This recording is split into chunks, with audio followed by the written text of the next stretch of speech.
के समापन पर मैं सभी पत्रकार भाइयों का हार्दिक अभिनंदन करता हूं, स्वागत करता हूं। सीपीए जोन 7 का ये पहला सम्मेलन गोवा में हुआ। इस जोन में महाराष्ट्र, गुजरात और गोवा प्रदेश के विधानसभा इस जोन के अंतर्गत आते हैं। भारत जोन में कुल 9 जोन हैं। सीपीए जो समय समय पर देश और सीपीए के अंदर जो कॉमनवेल्थ देश हैं, जिसमें करीबन 180 राज्यों की विधानसभा और संसद आती है, वहां समय समय पर संसदीय चर्चा, संवाद, बेस्ट प्रैक्टिसेज, अनुभव, नवाचार और किस तरीके से संसदीय संस्थाओं को हम अधिक प्रभावी बनाकर शासन प्रशासन में पारदर्शिता, जवाबदेही ला सकते हैं, कैसे हम हमारे माननीय जनप्रतिनिधियों की क्षमता संवर्धन को बढ़ा सकते हैं और किस तरीके से अपनी विधानसभा और संसदों के अंदर नई टेक्नोलॉजी का प्रयोग कर संसदीय जनता की भागीदारी को बढ़ाए और संसद और विधानसभा की पहुंच जनता तक पहुंचे। सीपीए जोन के अंदर इस पहले अधिवेशन के अंदर 2 विषयों पर चर्चा हुई। विकसित भारत 2047 के लक्ष्य की प्राप्ति में विधायकों के युवा सदस्यों की भूमिका, व्यापार, पर्यटन, नगरीकरण, पर्यावरण एंड कोस्टल कनेक्टिविटी के संदर्भ में सीपीए जोन की प्राथमिकता है, क्योंकि ये तीनों जोन, तीनों विधानसभा के तीनों राज्य कोस्टल जोन के अंदर आते हैं। इसीलिए इन तीनों ने इन दोनों विषयों पर चर्चा की। इस सम्मेलन में कुछ 51 माननीय सदस्यों ने भाग लिया, जिसमें विशेष आमंत्रित के रूप में कर्नाटक विधानसभा के स्पीकर आए, आंध्र प्रदेश विधानसभा के स्पीकर आए और हरियाणा विधानसभा के स्पीकर आए। गुजरात में चुनाव है नगर पालिका के, इसलिए गुजरात के विधायक और स्पीकर नहीं आए। इस 2 दिन में 31 माननीय सदस्यों ने चर्चा और संवाद में अपनी भागीदारी निभाई और उन्होंने इन दोनों विषयों पर व्यापक चर्चा की, संवाद किया, अनुभवों को साझा किया, बेस्ट प्रैक्टिसेज को साझा किया, नवाचार को साझा किया और किस तरीके से विधायक 2047 के लक्ष्य को प्राप्त करने के लिए प्राथमिकता से काम कर सकते हैं। जहां आवश्यक हो उस राज्य के विधानसभाओं में कानून, नीतियां, पॉलिसीज कैसी बने, उस पर भी चर्चा होती है। सभी लोगों के विचारों से हमारे संसदीय अनुभवों का लाभ मिलता है। हमारी प्राथमिकता हमेशा जनता की इन संस्थाओं में भागीदारी, सहभागिता के लिए रहती है, ताकि जितनी भागीदारी और सहभागिता रहेगी उतने ही इन संस्थाओं के माध्यम से श्रेष्ठ परिणाम आएंगे। मुझे आशा है इन दोनों विषयों पर चर्चा संवाद से संकल्प भी होंगे और इसके परिणाम भी आएंगे। मैं विशेष रूप से गोवा राज्य के मुख्यमंत्री और वहाँ के विधानसभा अध्यक्षों को बहुत बहुत धन्यवाद देता हूँ जिन्होंने इस सम्मेलन को आयोजित किया और इस मंच के माध्यम से जहाँ हमने क्षेत्रीय मुद्दों पर भी चर्चा की, वहाँ पूरे देश के उन मुद्दों समस्याओं पर भी चर्चा की। और मुझे आशा है आने वाले समय में इस चर्चा संवाद के परिणाम निकलेंगे और तकनीकी कौशल कुशलता के माध्यम से हम नए इनोवेशन कर अपनी अपनी विधानसभाओं को और जनता के अनुकूल और जनता की भागीदारी के लिए बना पाएंगे। और कोई विषय है? Sir, I want to ask one question. I am from the local media. It is normally seen that in Parliament, that is Rajya Sabha and Lok Sabha, as well as in Assembly, lot of man hours are lost when there are heated arguments. Members rush to the well of the House and House has to be adjourned.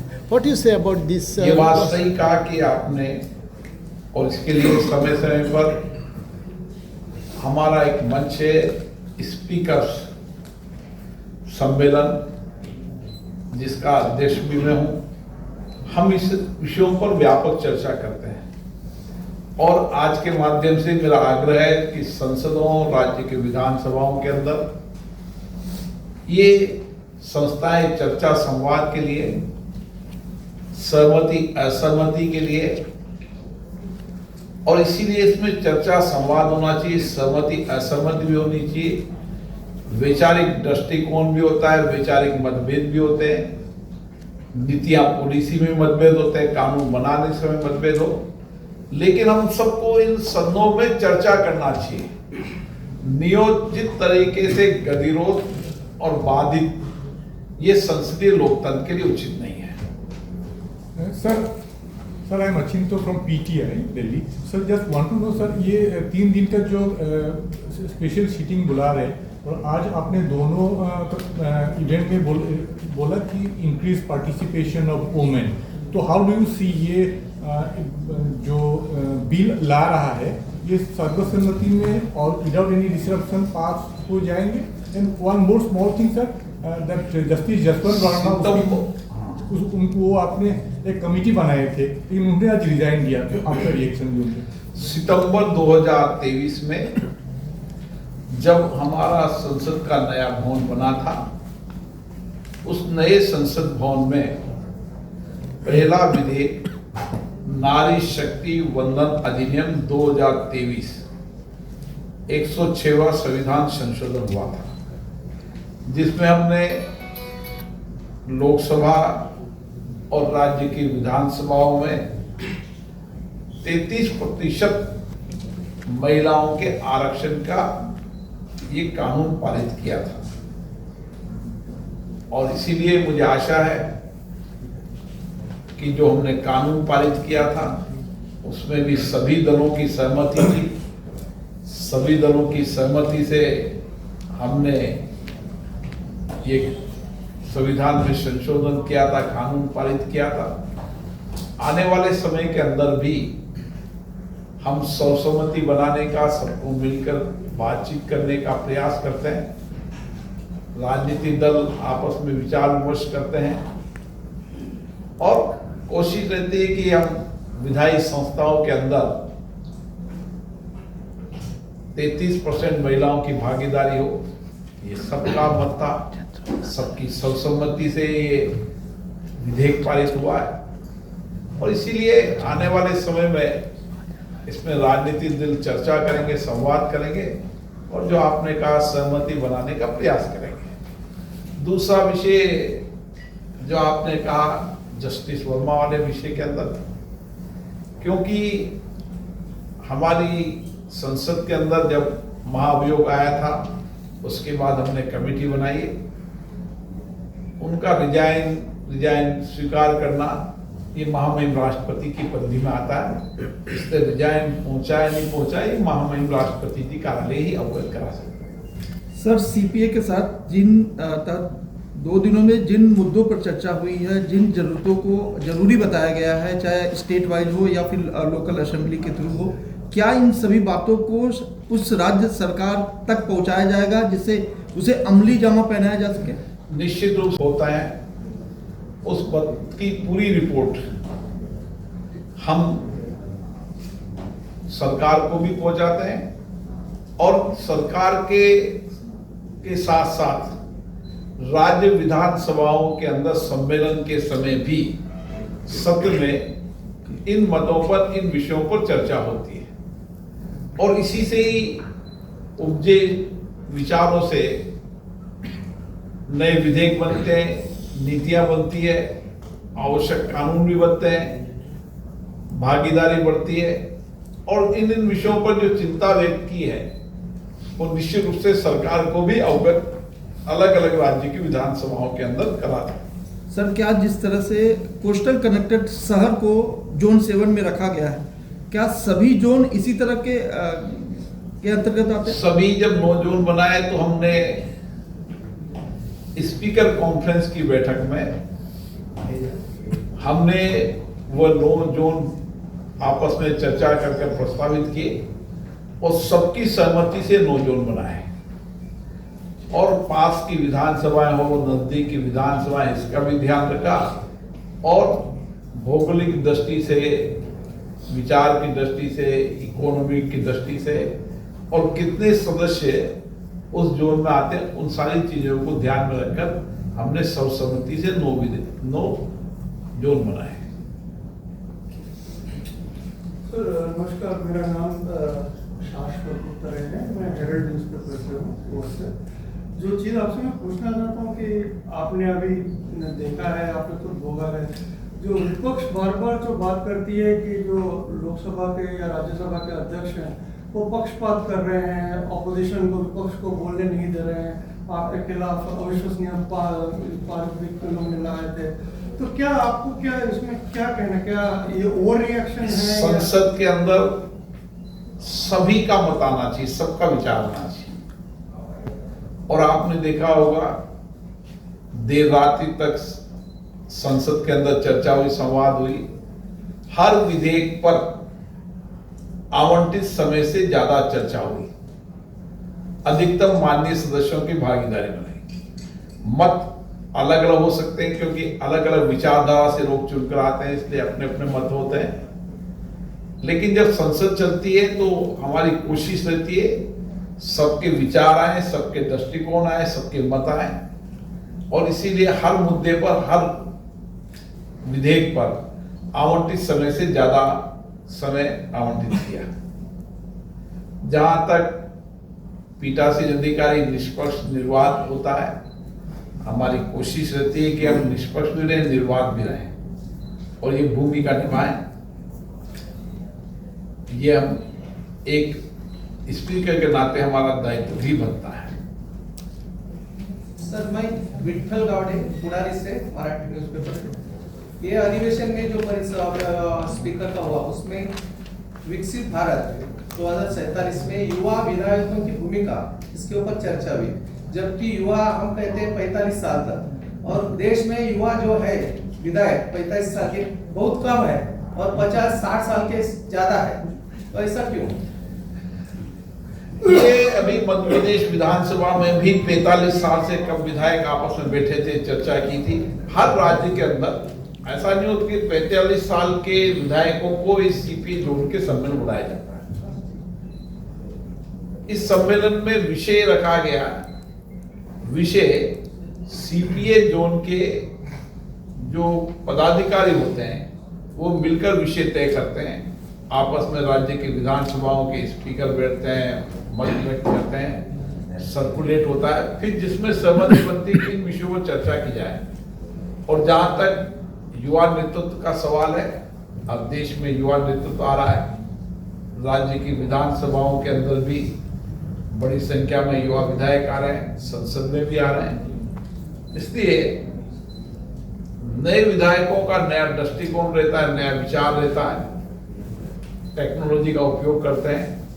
पुराने विधायकों का एक अपना लंबा अनुभव होता है, इसलिए अनुभव भी होना चाहिए और नवीनता भी होना चाहिए।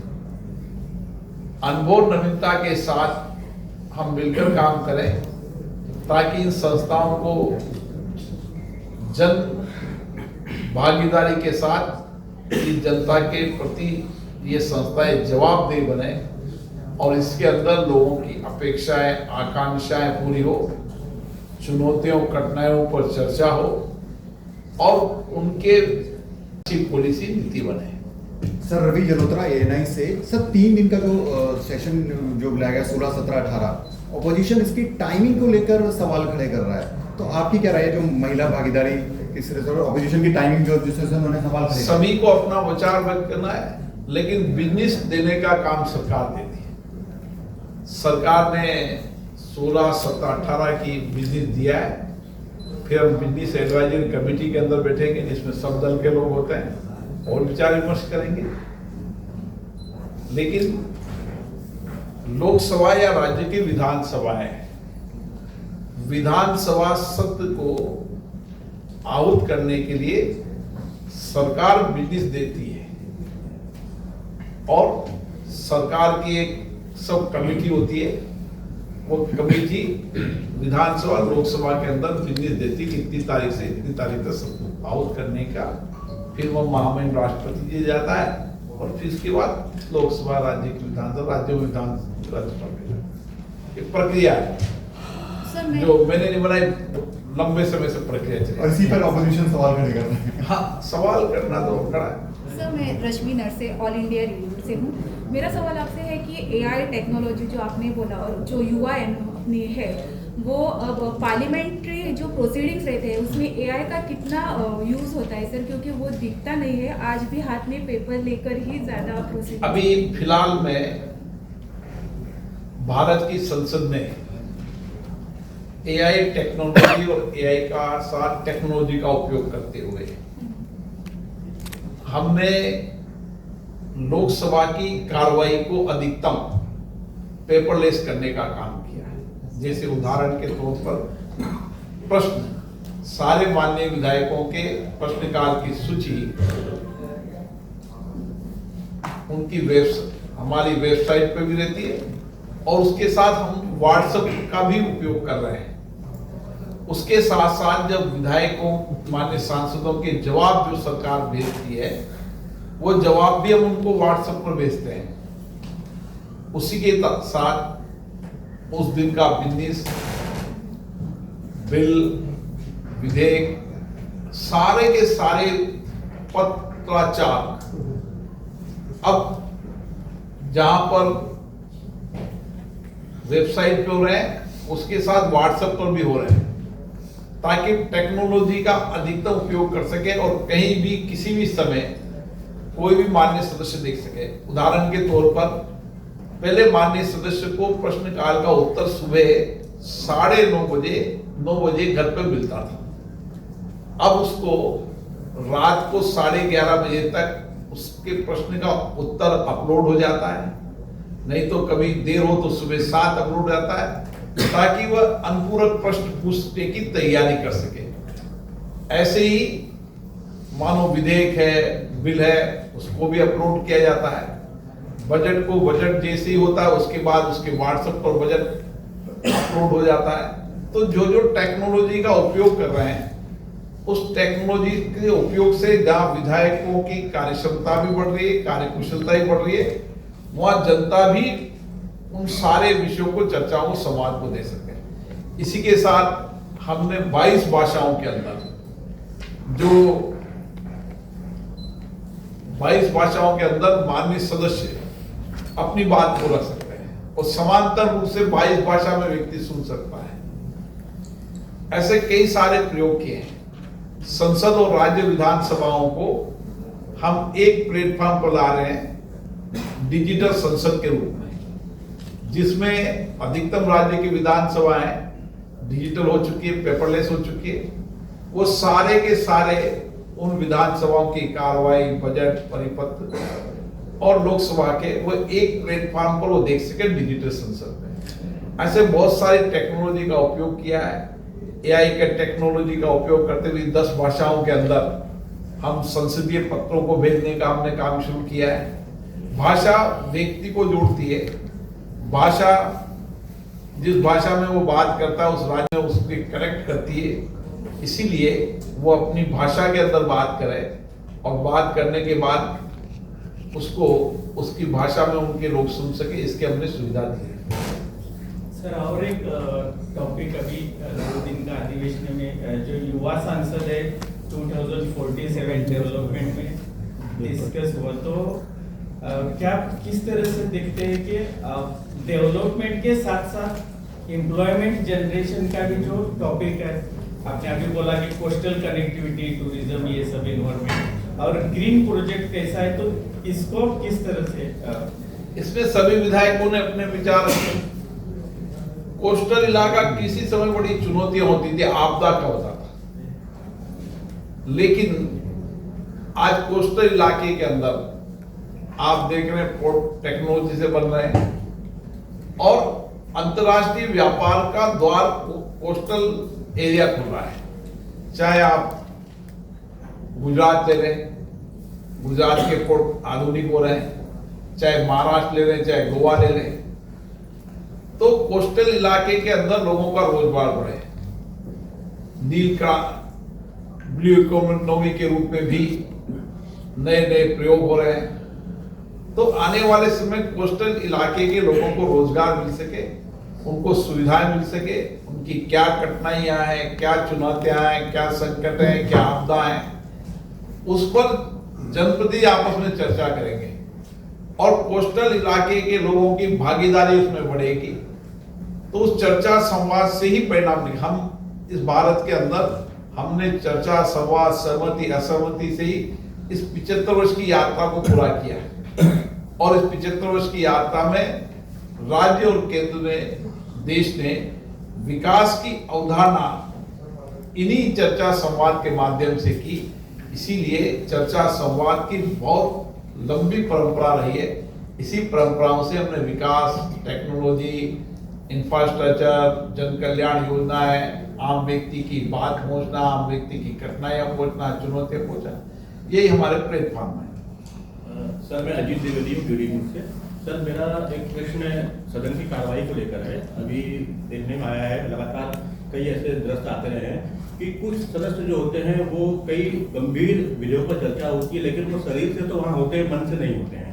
आपको भी कई बार असहज स्थिति का सामना करना पड़ा, आपने टोका भी कई बार कि आप लोग बात ना करें या दूसरी चीजें आपस में बात करना।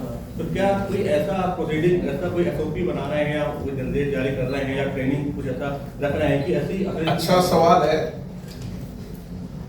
हमारी कोशिश रहती है कि विधायक हो, सांसद हो, उनकी क्षमताओं को बढ़ाना, और ये जिम्मेदारी राज्य की विधानसभा है, केंद्र में संसद की है। और इसीलिए जब कोई विधेयक आता है तो विधेयक का ब्रीफिंग सेशन होता है, उसके एक्सपर्टाइज लोग विधेयक के बारे में ब्रीफिंग करते हैं, फिर 24/7 उस विधेयक पर वह कोई भी दृष्टिकोण विचार रखना चाहता है तो हम उस विधेयक के पुराने विधेयकों को, नए विधेयकों को, और उसके अंदर पक्ष प्रतिपक्ष की भूमिका भी हो, उस सारे के सारे वह साइट पर उपलब्ध रहते हैं। आवश्यकता होने पर उसको जो आवश्यकता उसको है 24 घंटे हमारा पोर्टल के अंदर जो रिक्वेस्ट मांगेगा उसको वह डिटेल भेजने का काम करेंगे। एक व्यापक रिसर्च विंग है हमारी जो रिसर्च करती है, और उस रिसर्च विंग में जो भी MP को आवश्यकता हो उपलब्ध कराए जाते हैं। और इसीलिए क्योंकि अभी समय के बदलाव के साथ बहुत बदलाव हुआ है, अभी मेंबर ऑफ पार्लियामेंट और विधायकों की डिमांड ज्यादा है, इसलिए जनता के बीच में उनको ज्यादा रहना पड़ता है। लेकिन उनकी जिम्मेदारी संसद और विधानसभा में अच्छे, अर्थपूर्ण, तार्किक, तर्क संगत डिबेट या विधेयकों पर चर्चा करने की भी है। और इसीलिए हम आग्रहपूर्वक कहते हैं कि जो उनको आवश्यकताएं होती है वो सारी की सारी उपलब्ध हम 24/7 उपलब्ध कराने की हमने प्रक्रिया कर रखी है। सर सदन में जिस तरह से शब्दों का इस्तेमाल किया जा रहा है, सदन प्रीमाइसेस में गद्दार वर्ड यूज कर लिया गया या इस तरह के कई शब्द ऐसे यूज किए गए, और साथ ही जो बैनर लेके जाता है उसमें भी जो शब्द यूज किए गए हैं, तो उस पर क्या कोई? मैंने के अंदर भी सभी मान्य सदस्यों से आग्रह किया है, सदन के अंदर और सदन के कैंपस के अंदर भाषा संयमित होनी चाहिए, संसदीय परंपराओं के अनुरूप भाषा होना चाहिए, और बैनर तख्तियां लेकर नहीं आना है। इसके लिए हमने बुलेटिन भी जारी किया है और हमने संसद के अंदर सभी मान्य सदस्यों से आग्रह भी किया है, और सभी दलों के अंदर भी, बिजनेस एडवाइजरी कमेटी के अंदर भी हमने कहा कि बैनर, तख्तियां, शब्दों का उपयोग, नारेबाजी, ये लोकतंत्र के लिए उचित नहीं है। सबने सहमति जताई है।